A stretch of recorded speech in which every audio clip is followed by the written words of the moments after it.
Pozorne si všímajte hladinu tekutiny v špeciálnej nádobe.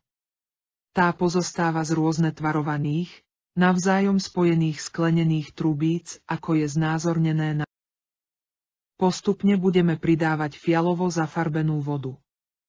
Pozorujte, čo sa deje s povrchom vody v každej z trubíc.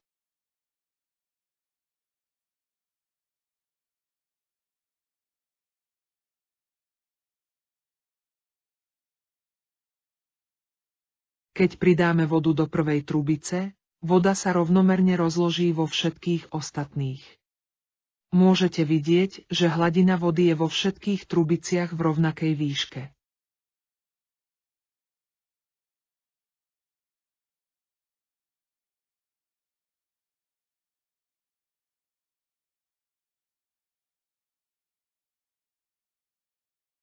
Keď nádobu nakloníte doľava alebo doprava, hladina vody vo všetkých trubiciach zostane vodorovná.